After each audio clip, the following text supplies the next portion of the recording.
anyway, Okay. we are hot now, and so your mic is at least producing audio, and so the listener should be able to hear you. Well, how's Alrighty. everybody out the podcast land? So let's start with so on the upcoming ballots on November the 3rd of this year, there are several issues that. So first, let me say there's a website that I think for anyone interested or anyone remotely interested in politics, that is an absolute must-have as one of your resources for. Um, okay,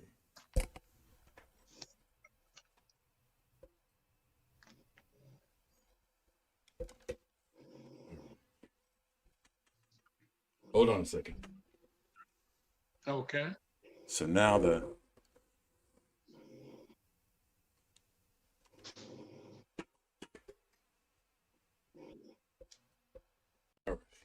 there we go.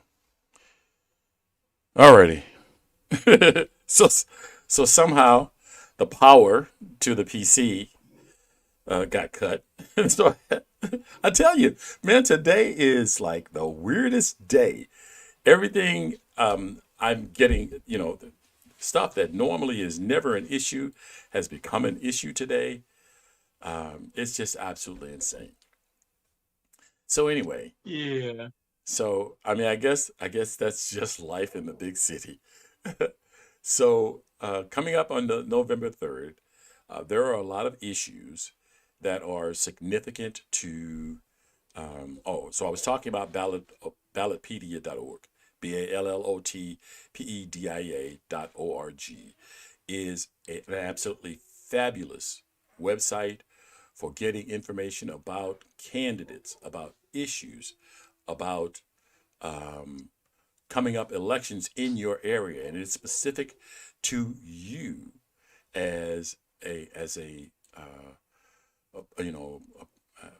part of the electorate, so that you are informed. I mean, it even has a list of judges. Normally the judges are like, who knows about this judge, and they show up on your ballot, and you're like, I don't know anything about that judge. You can find out about those judges, and you get a list of judges that are going to be on. You get to see an actual ballot for you. You put in your address, and it brings up what your ballot is going to look like, and it has information about the judges and so forth. So again, that's Ballotpedia, Ballotpedia.org, an excellent site. So coming up, we're going to start with. I was originally going to start with Missouri, but I'm going to start with Illinois. So Leonard's in Illinois. You don't mind if I share that information, right? Nope. Very That's good. correct. So we're going to start with a ballot issue coming up in Illinois. You wanna present that issue? Sure. It's about a tax hike amendment, and it'll change the Illinois Constitution. Basically, it wants to take the Illinois tax system from a flat tax system to a regressive tax system. And the people that are in favor of it said that Illinois, as we know, Illinois has had budgetary problems for a few years now, Hmm. and they need to raise more money. So, of course, the first thing, of course, it's about taking to the people and getting more money. And the way it is right now with Illinois, everybody, regardless of income level, pays the same amount of tax. Now, when you say the same amount of Okay, tax, so you mean they say they pay the same percentage of their income the towards same taxes. percentage of their income towards taxes. That's the better way to see it.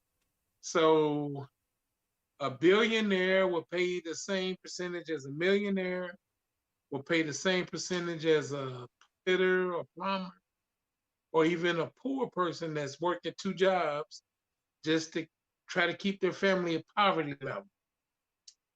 Uh, what they're saying is they're calling it a fair tax because now they want to use this to go after millionaires and billionaires to pay their fair taxes to the system, charge them more than you charge other people.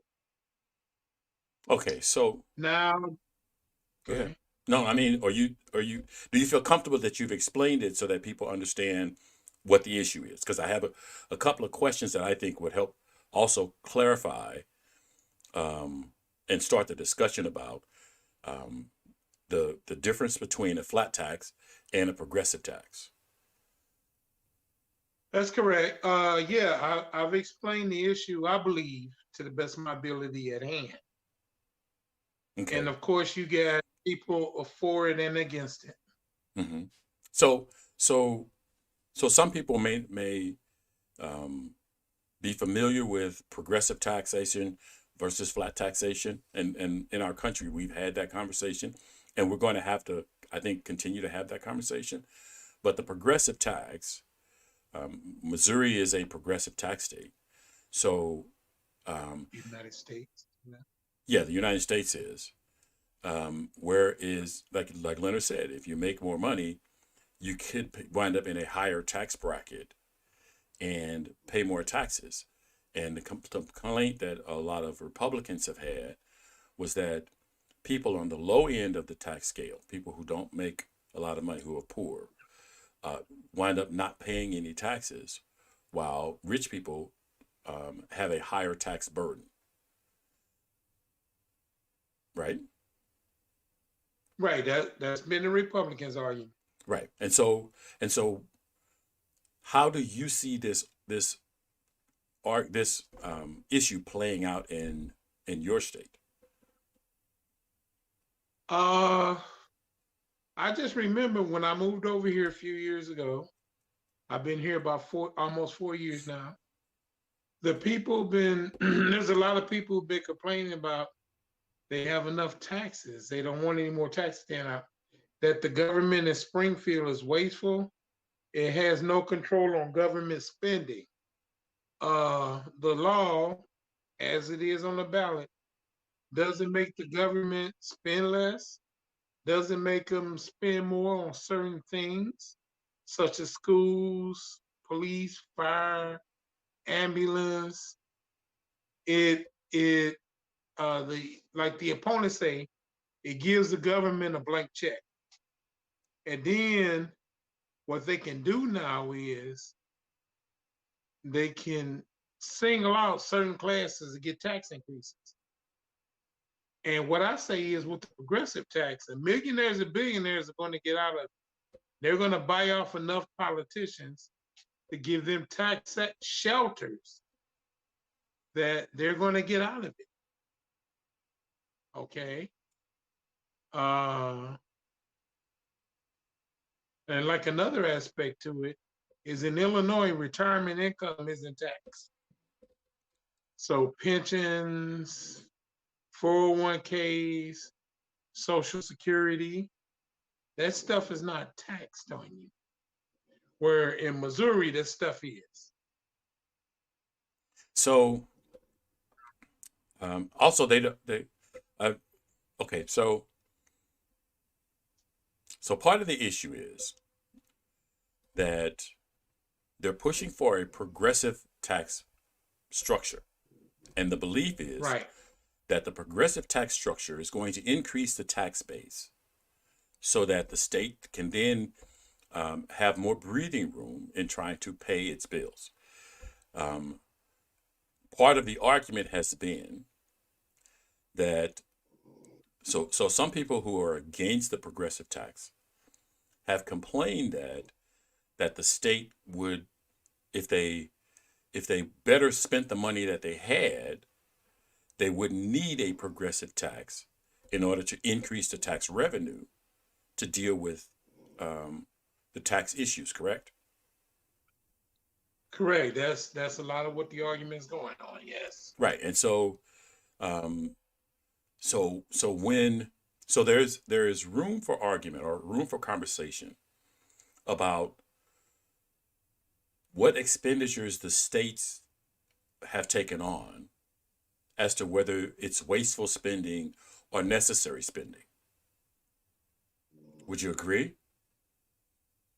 Yes, and what's considered needed and what's considered wasteful depends on who you talk to. Sure. And People get their own ideas about that.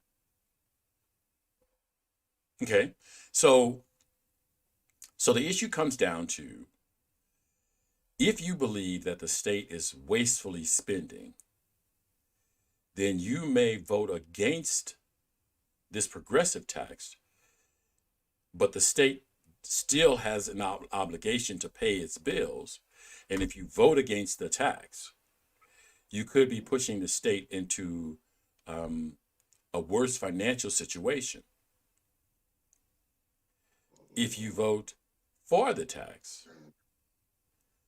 it doesn't change what the state spends its funds on, but does give them an opportunity to maybe address the tax base so that they can more readily pay or have more room to work with in their financial situation in order to resolve, so that they don't have to cut services in really needed places just to make payroll, so to speak.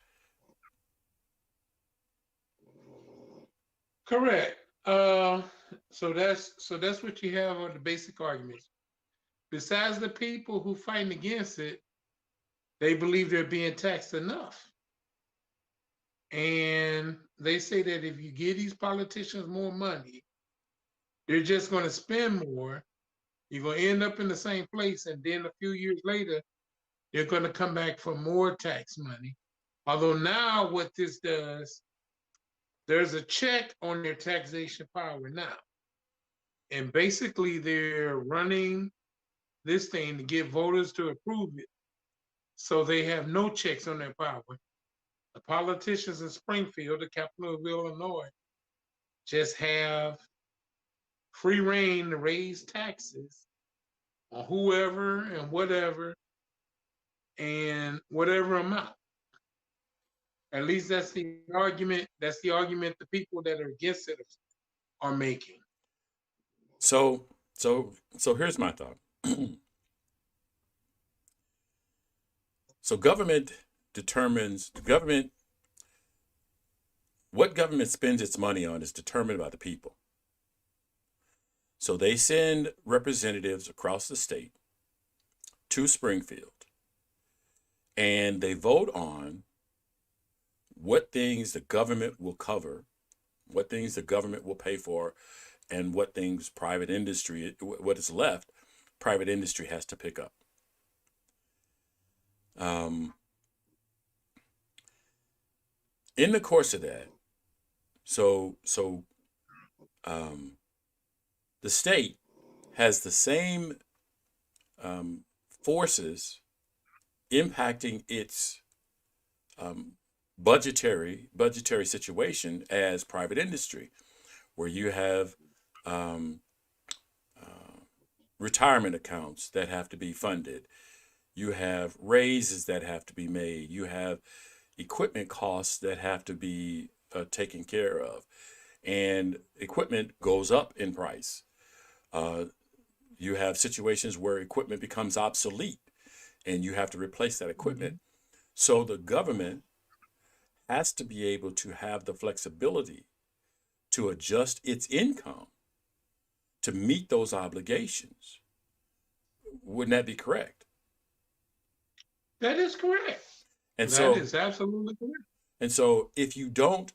if you don't give government the opportunity to make adjustments. Now I understand um, you have to set spending priorities as well as as set priorities as well as uh, determining revenue. Um, but they have to be able to do both. Would you agree with that to some degree? I would agree. I would agree with that. The challenge is, like with the federal government some years ago, they were finding out that they were spending $100, $200, $300 for a monkey wrench that you can go to AutoZone any day of the week and spend $4 or $5 for. But these contractors justify it as that's not our specialty. So if we provide it, we have to charge you more. Or there was one, I remember a story about a Navy admiral or higher up in the Navy lost his commission because he had a $300 ashtray in his thing. So when stories like that come out that you're wasting taxpayers' money, it becomes a challenge. And They're so, like, what you need more money for when you're doing this type of thing that's wasteful. That's wasteful. I'm just, looking at both sides of the aisle. And we mentioned earlier what Republicans say, what Democrats say. With Republicans, if you spending anything on social programs, we shouldn't be spending on those, according to them. So they will look at things that you paying more for schools, you paying more to take care of your elderly folks. Those are social programs. Those are the ones that should be cut, and they should be cut. Uh, you know, your funds for disaster relief and pandemic relief. And we recently had a senator in the U.S. Senate say, "Well, let the states go broke. The ones that instead of getting more federal relief, let them go broke." So, and you have people doing that on the state level as well. I can't comment for sure on Illinois versus anything because I haven't been here long enough and haven't studied the issue long enough to make a judgment on Illinois. Now, do I like? I like not having this tax amendment because I have retirement income and I like it not being taxed all the way. Because if you look at it in our society, we're taxed when we earn income. We're taxed if we save income and get interest. okay, We're so taxed. so We have to pay. okay, so give me a second to get in. So Okay. yeah, um, so we were talking about you were talking about which issues um, some parties in government think are acceptable for taxable for tax dollars to be spent on, and some things that are not. So like they don't want to spend money on social programs because they believe you should pull yourself up by your bootstraps. So we don't need social income or social, to fund social services. We just need to, push you out of the nest and let you fend for yourself. And I get all of that. But there's another side to that issue that I think is really interesting. Um, so there are representatives. So when we talk about the federal budget, and it's the same, there's some level of it in state budgets where there is a business in my district that Mm-hmm. that I want to provide goods and services to the government.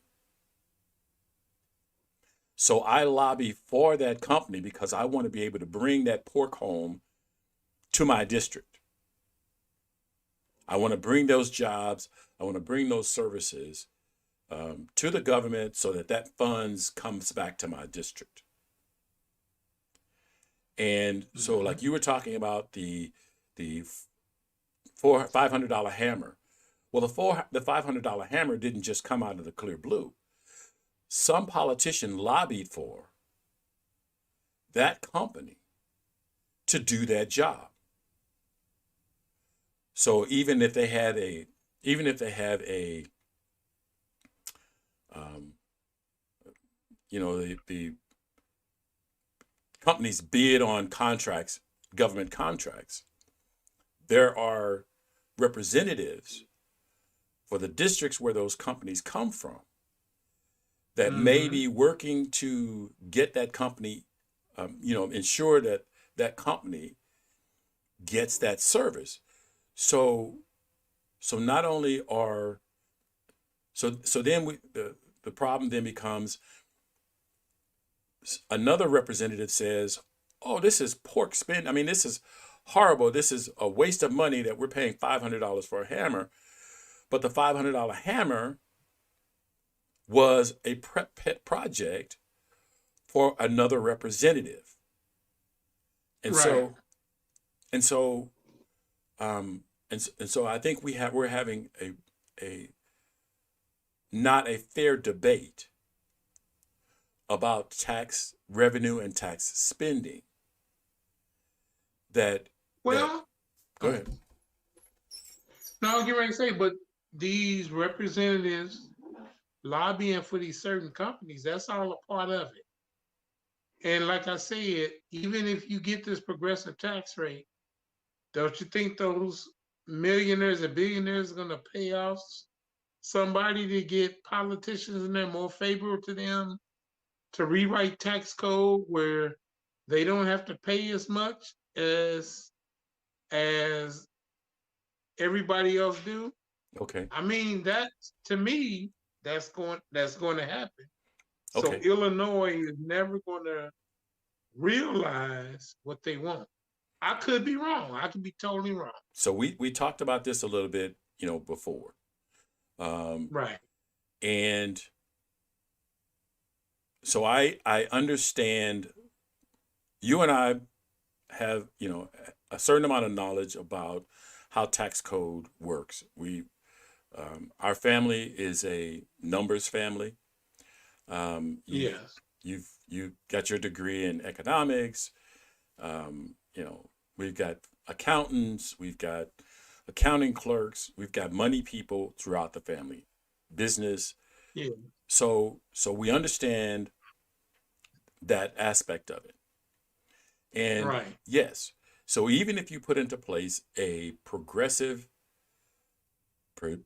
tax revenue stream, if you don't control how the implementation of that progressive tax base, you could wind up doing more harm than good. Because if you put it into place, and like, you and I talked, um, millionaires and billionaires, I don't know how many billionaires are in Illinois. I couldn't imagine, yeah, you'd have billions of dollars and want to, live in Illinois, but I'm sure Right. that's the case.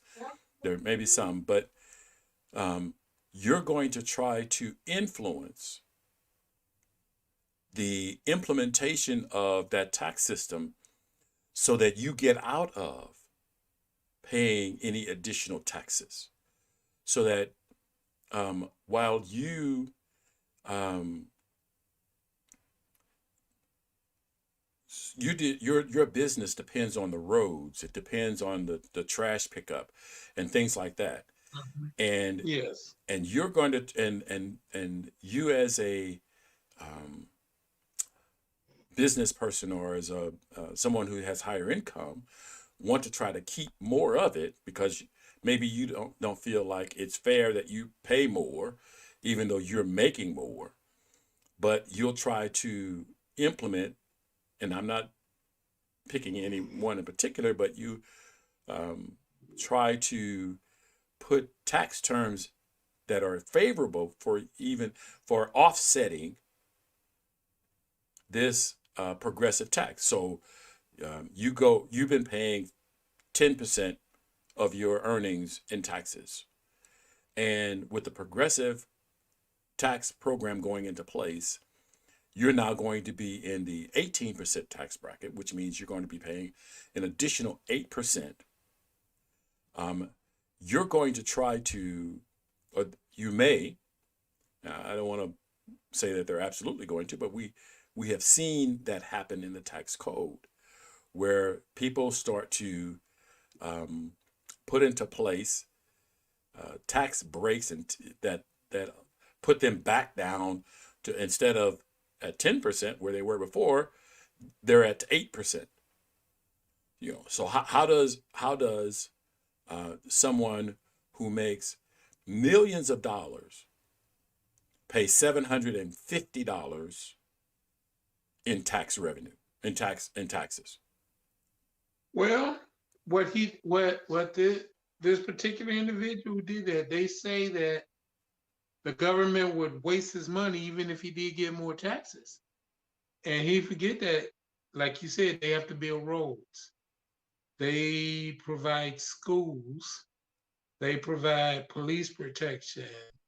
Governments pay for fire protection. On a federal level, the FBI, the Department of Justice, all the different agencies that we use, that the government uses, they provide. And and Hey, then what they Warren. found out was this guy paying the 750. He keeps saying he pays millions of dollars of taxes, but him nor his cohorts, I'm gonna say, I forgot what the word I want to use. I'm gonna say cohort, Hmm. who keep going out and talk. When you ask them that question, they never get specific. They'll never tell you where he paid these millions of taxes and how much he paid. He refuses to.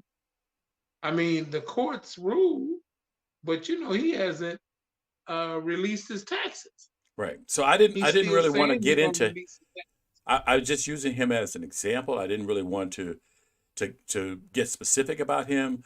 I'm just saying, Right. as an example, as an example, um, how does someone who's making millions of dollars in Hey revenue? guys, Hey, Warren, thanks for joining us, man. So how Hey, does Warren.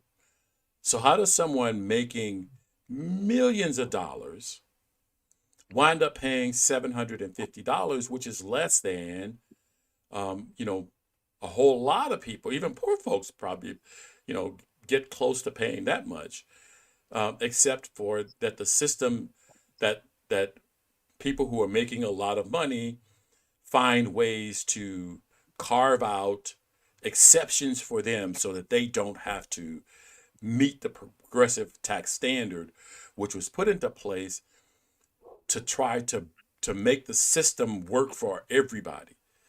If you're make What? all the progressive taxes, let me get this out real quick, and then you can.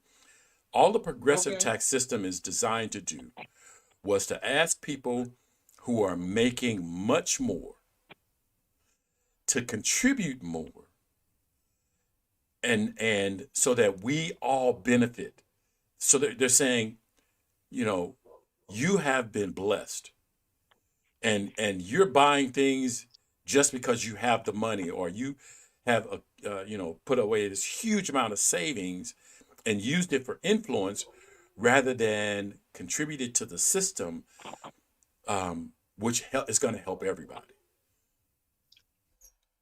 Well, the issue is you have a government representatives and they get their pet projects and they peddle their influence, sell their influence to write these laws that favor big business and rich folks. And they get tax shelters that me and you don't have access to. And it was the law and the way the law was written, giving them all kinds of legal loopholes to get out of it. And we couldn't. We can't. And so the average American worker has to pay. And then by the time you paid your income tax, federal, state, and local level, county, city, whatever, you pay taxes on what you earn. You pay again, you pay taxes on what you save. You pay taxes on what you buy. You get tired of paying taxes. It It makes you, and it can drive you to be anti-tax. Now, me as a worker, if I had to pay tax, and that was okay. I mean, my former profession depended on collecting tax money. But it's my thing is if you collect these taxes, then provide something for it. Let me see the fire protection. Let me see the police protection. Let me see the better schools. Okay, so Okay. here's the thing that I see that is a specific issue.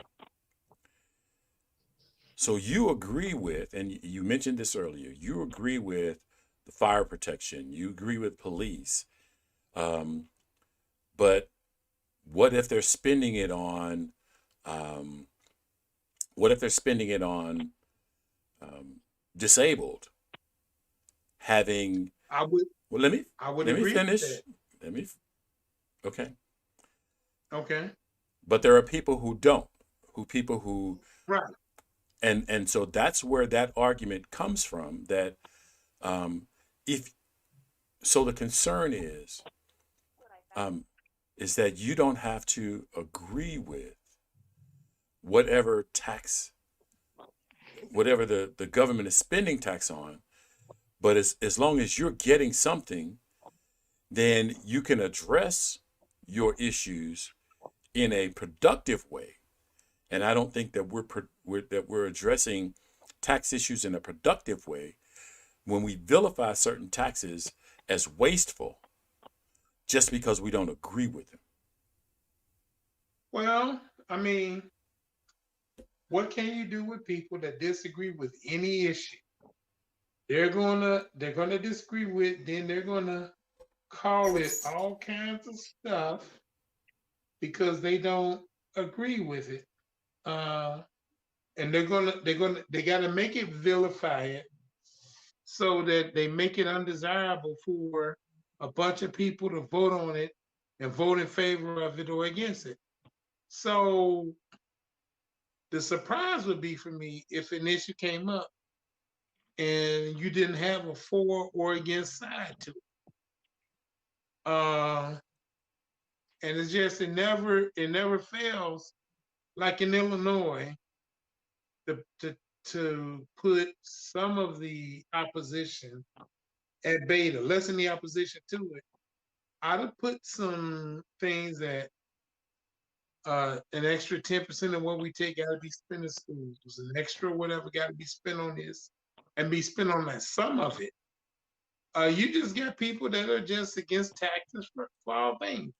Like I remember the people getting mad at President Obama for saying, "Well, you rich people, you got roads that you use. You didn't build that.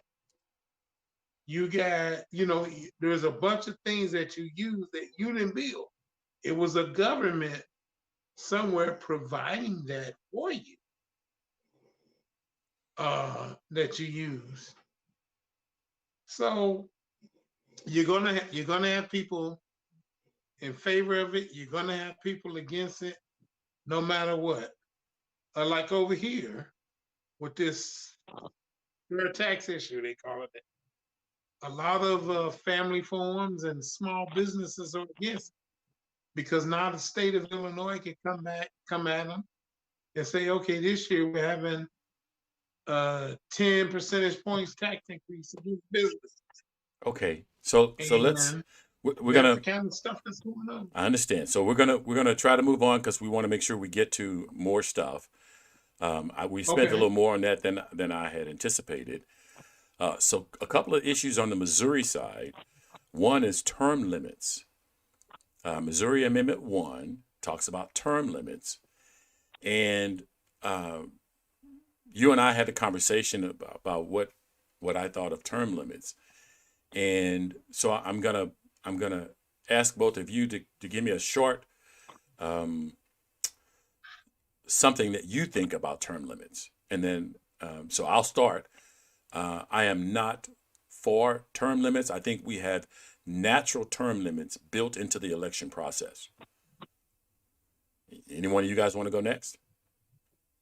I agree with you We already got term limits. It's called the ballot box. If you think somebody's been in there too long, get up and vote them out. What about you, And Warren? that's how you they turn. Well, yeah, like when we talked about it the other day, that's the best solution is to vote them out. One of the problems is that being that the system is so heavily based on finances, candidate has to have sufficient finances to overcome a well-heeled, well-seasoned politician that's been in there and has got all of these corporations in his pockets shoveling money to him. So that's the problem. A lot of people might want to change, but you got to have the money. That's part of the ticket to getting a candidate in is having the Now, bucks. Leonard and I had a discussion, as well as you and I have had a discussion. Mm-hmm. So you talked about money. Mm-hmm. So I can give you two real quick examples of where money wasn't the issue. Mm-hmm. Lacey Clay lost to Corey Yeah, Bush. right. Um, Yeah, that's an exception. That's true. um, well, Ocasio Cortez beat her Mm-hmm. political opponent who was crushing her with money. Okay. So there is the opportunity if if the people want change, um, to implement change. My problem with term limits is if somebody's in there and they're working their tail off and they're getting things done and the Right. people love them and they want them back. Term limits pushes people out of office also that the people want there. Well, yeah, yeah. I mean, that's a great point. Uh, but like we discussed earlier, sometimes the problem is, and it's not every single case, is that the longer a man or woman's been there, the less they seem to be focused on the original things that got them in office, and power, money, and influence kind of creep in, and they start going a little sideways on the original campaign promises. It just seems to Mhm. have too much influence coming in. Once a person gets in office, things seem to go sideways after a few years sometimes. So, yeah, I mean, they need to be voted out, but you know, once they get in, it's not as easy. So Well, oh, go ahead. now I was gonna say he was right in. It's usually harder to unseat incumbents, Hmm. but you have a lot of incumbents that at one time or another get beat. An example was Eric Cantor, who used to be a Republican darling from Virginia, and under Barack Obama, he was a leader in the House of Representatives. And there came a time that the people said enough, and they voted him off. They voted him out. I mean, our electorate has to get back to having 80, 90% at least at every election instead of 20 and 30%. And I think what's firing up this electorate this year is just, besides Trump, just all of the vicious things that the Republicans have done the last 10 years or so. And people are finally just starting to say enough, enough. And so many Republican seats are in jeopardy right now because people are turning against them. Okay. They just saying enough. I'm gonna move on to the next issue. We've got Okay. about 13 minutes. And I want to try to. I got quite a bit I want to try to cover. So I'm going to ask you to kind of keep your comments short and to the point. Um, Coming up also in the Missouri Amendment number 3, it's called the Redistricting Process and Criteria for Lobbying and Campaign Finance Amendment. A yes vote supports amending the Missouri Constitution to enact the following changes. It eliminates the nonpartisan state demographer and use a bipartisan commission appointed by the governor again for legislative redistricting. It will alter the criteria used to draw district maps. It will change the threshold of lobbyist gifts from $5 to $0 and lower the campaign contribution limit for state Senate campaigns from $2,500 to $2,400. A no vote, which opposes the amendment, is the state's use of nonpartisan. And here's a unique difference here: bipartisan versus nonpartisan. Bipartisan meaning Republicans, Democrat; nonpartisan meaning no political leanings whatsoever. So a no vote, which this Article 3 was approved by Missouri voters by 62% back in 2018. So the attempt of this Missouri Amendment number 3 is to roll back the changes that Missourians voted for 2 years ago. I don't know if you guys had any comments that you wanted to make about this particular amendment. Are you for it, against it?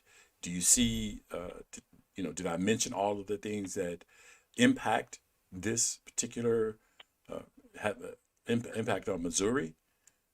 So you're saying that Personally, they're going from a bipartisan to nonpartisan, or was it the other way around? So in 2018, Missourians said they wanted a nonpartisan board to draw districts and handle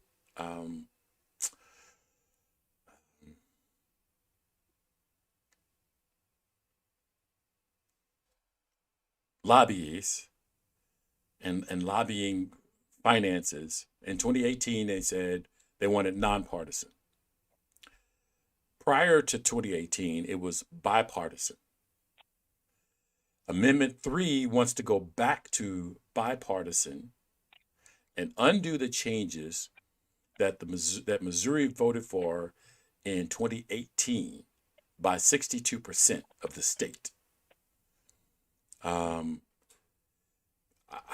am reticent to mention that there are a lot of celebrities that are done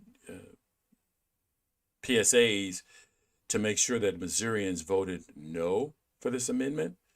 The idea is that the amendment is supported by or pushed by a couple of Republicans, and the idea is that they want to undo the changes that Missourians wanted in 2018. So the idea is that voting for this amendment is unfavorable to what Missourians voted for in 2018.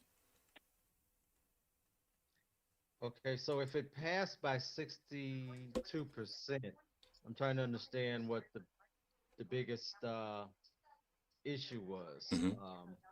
It seems like a pretty solid majority of people. Mhm. So what went wrong? Well, and nothing went wrong. The Republicans are taking another bite at the apple because they didn't like the result in 2018. well, I remember when they was pushing the 2018, it was talking about getting dirt and corruption out of the politics, out of the level. See, now one of the things they're arguing is the people are against the amendment, that they're trying to get the redistricting back in the hands of the politicians and let the politicians draw the districts instead of this nonpartisan board. No, you got it reversed. If you vote for the amendment, you're going to put it back into the hands of politicians. If you vote Right. no on the amendment, then you're going to put it in a nonpartisan hands. So if you vote Right, the yes for it, Republicans, the governor will pick who will be on the redistricting board. right, the Republicans that are pushing this, Right.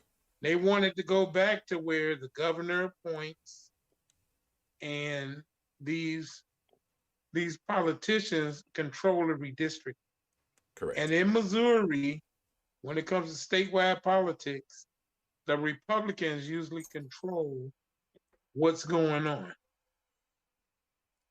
Uh, but it's just. I'm saying, okay, once you're elected, then you do your job, you govern. But that now they're trying to control everything about the process, and I don't support it. And the will of the people, they voted. But Missouri has a history of the people vote something, and then the Republicans don't like it. So in a term or two later, the Republicans try to revote or put it back on, for the people to elect to overturn it. Yeah. Okay, anything from you, Warren, and so I can move on.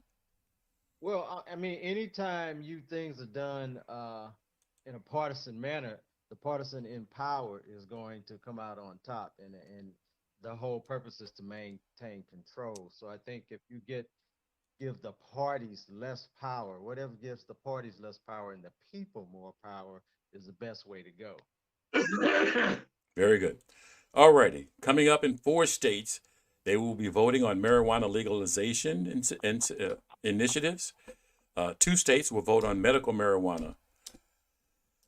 Voters in Arizona, Montana, New Jersey, and South Dakota will vote whether to legalize recreational marijuana, and voters in South Dakota and Mississippi will decide on medical marijuana.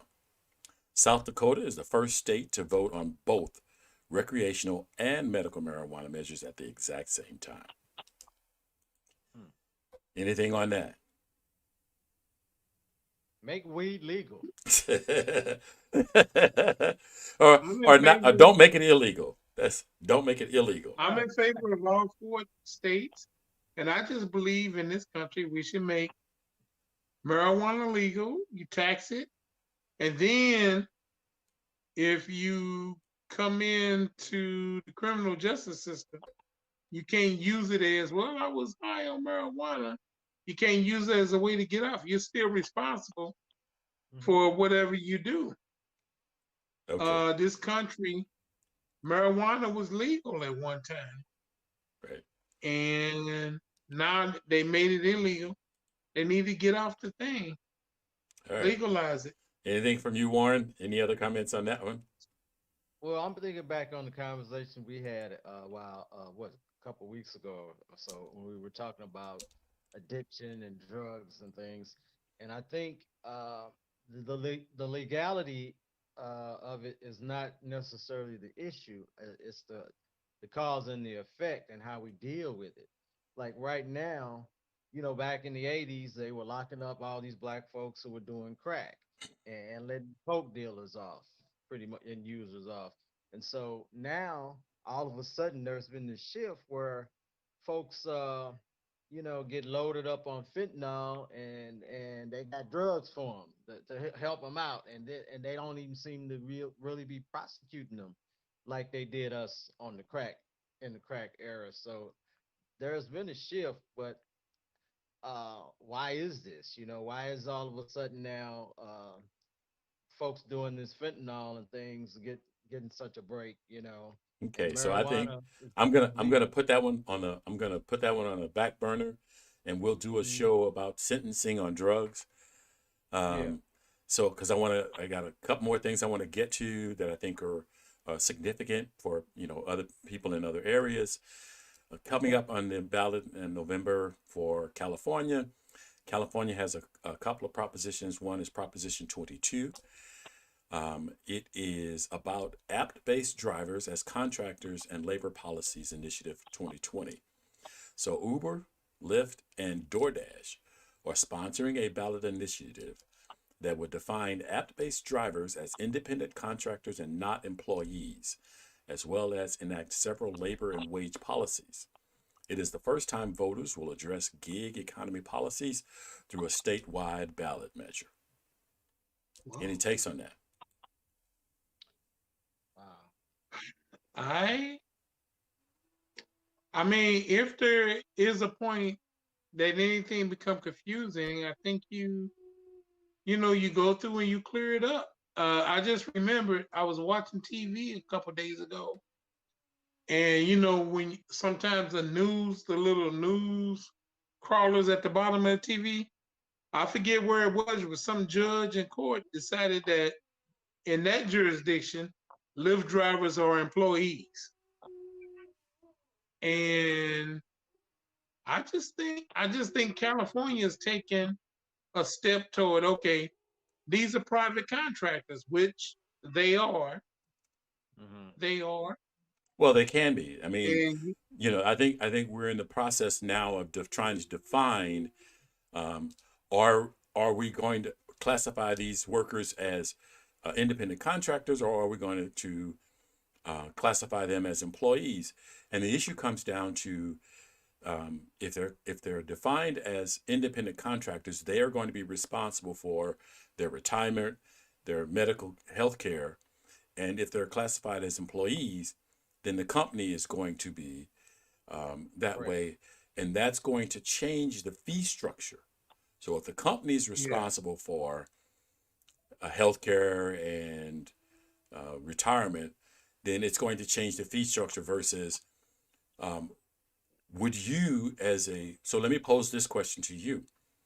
Would you prefer being an independent contractor and pick your healthcare and pick your retirement fund, or do you want the company to provide you with that kind of thing?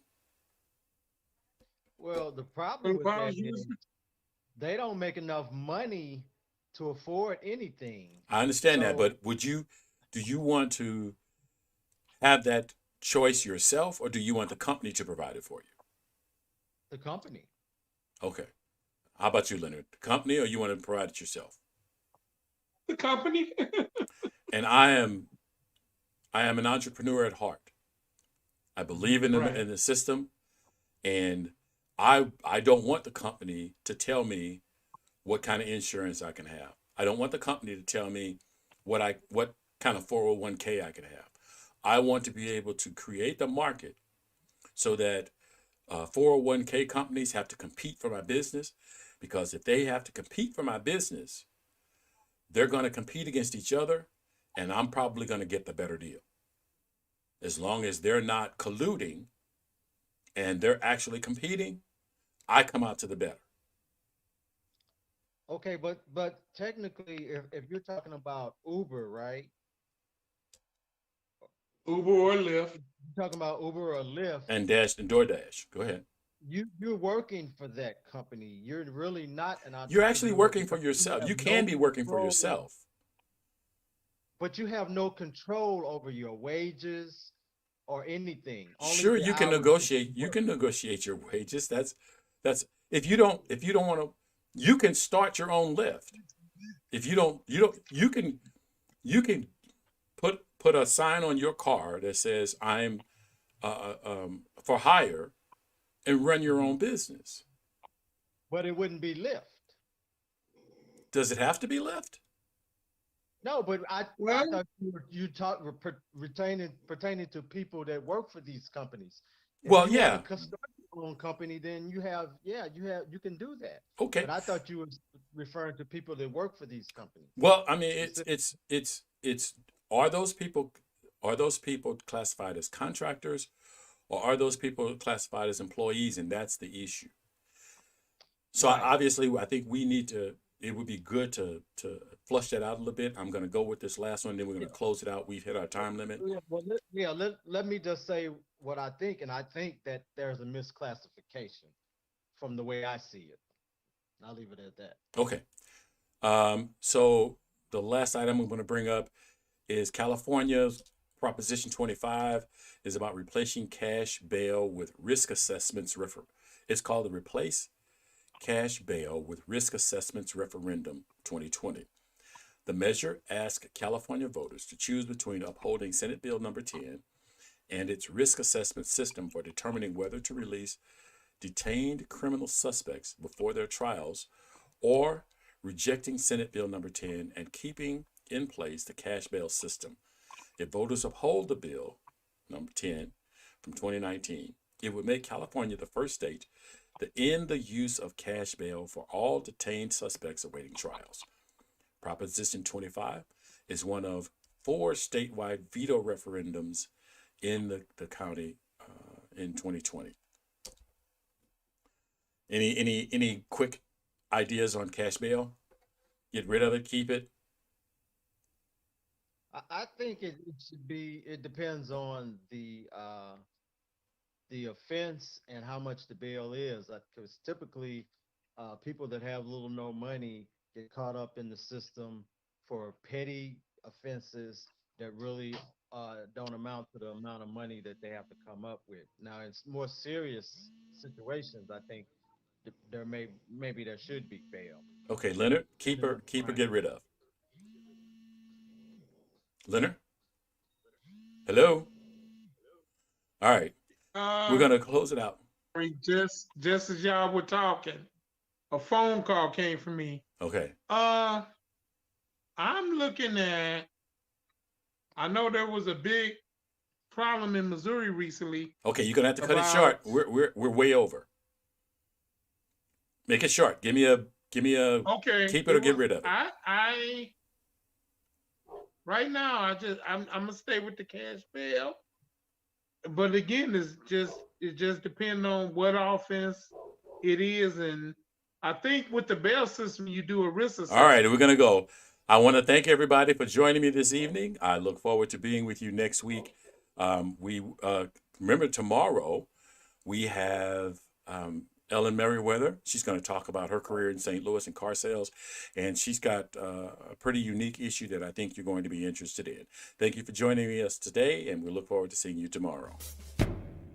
That concludes this episode of Altitude Adjustment, and thank you for listening. This podcast is streamed live on YouTube and Twitch.tv and is designed for listener interaction. Visit the website thelionsdenstl.wixsite.com/home to join the discussion.